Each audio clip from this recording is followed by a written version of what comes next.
Hello students, in this video we are going to learn about thoracic vertebrae, typical thoracic vertebrae. Thoracic vertebrae are 12 in number, out of which second to 8th are typical thoracic vertebrae, and first 9, 10, 11 and 12th vertebrae are atypical. Atypical vertebrae means they bear features which are different from the typical thoracic vertebrae. Okay. This is typical thoracic vertebrae. Parts of vertebrae. This is body.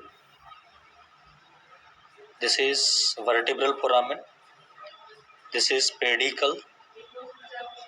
This is lamina.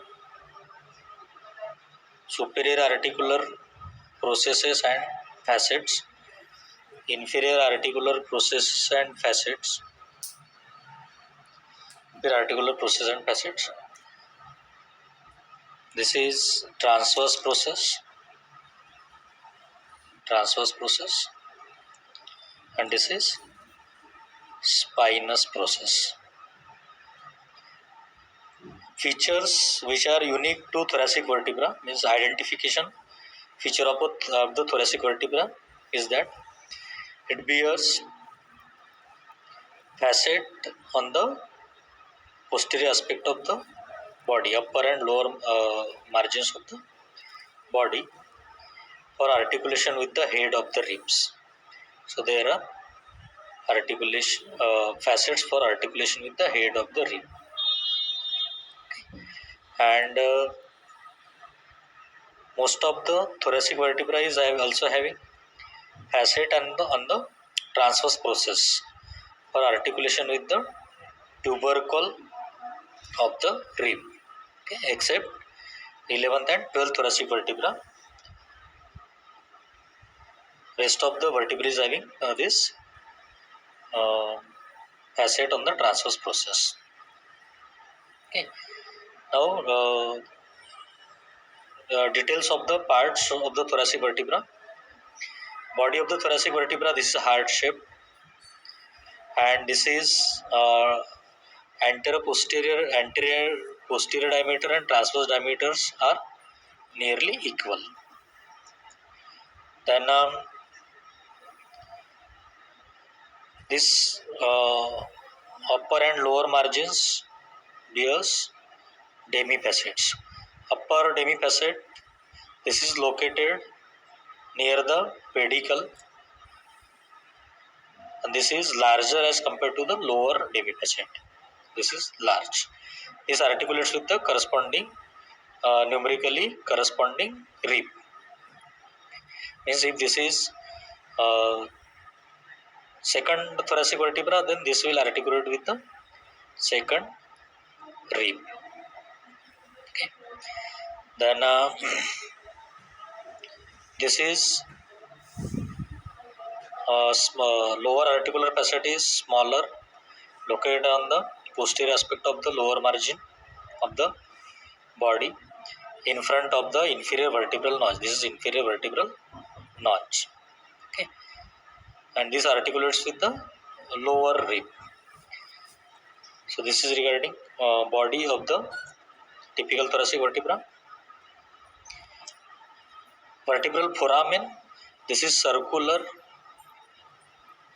and vertebral foramen of vertebrae transmits spinal cord and meninges and related blood vessels. Okay. So this is vertebral foramen. This is circular. In thoracic vertebra, this is circular. Pedicle of the thoracic vertebra. This is directed backward, and it upper margin shows superior vertebral notch. This is shallow in case of thoracic vertebra. Inferior vertebral notch is deep. Inferior vertebral notch. This is deep and conspicuous. Okay. Then these are laminae extending backward from the pedicles, and these overlap each other. These are laminae. Okay. Superior articular processes present at the junction of the pedicle and lamina. At the junction of pedicle and lamina, and these bears facets. These bears facets for articulation with the higher vertebra, inferior facets of the higher vertebra. Okay, and these are flat, so permits rotatory movements. So this permits rotatory movements. Okay. Then inferior articular facets, these are fused with the lamina, and processes are fused with the lamina, and facets are directed anterior. Facets for the inferior articular processes are directed anteriorly. Then transverse processes, transverse processes of this vertebra. These are large, directed laterally and backward, and these transverse processes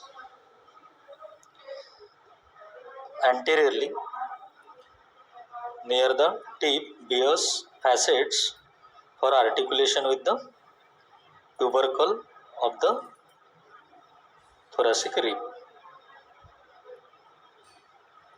In upper thoracic vertebra, these facets are concave and directed forward and laterally, and in lower vertebra, these are directed slightly upward. Okay, flat and directed slightly upward. Okay, so this appears to be lower thoracic vertebra, because this is facet is flat and directed slightly upward. So this is regarding transverse process. Spine of the thoracic vertebra, this is long and is directed downward and backward. Downward and backward. The 5th to 9th spines are longest, more vertical, and overlap each other. Upper and lower spines are less oblique in direction. Okay, means 5th to 9th are longer, more vertical, and rest of the spines are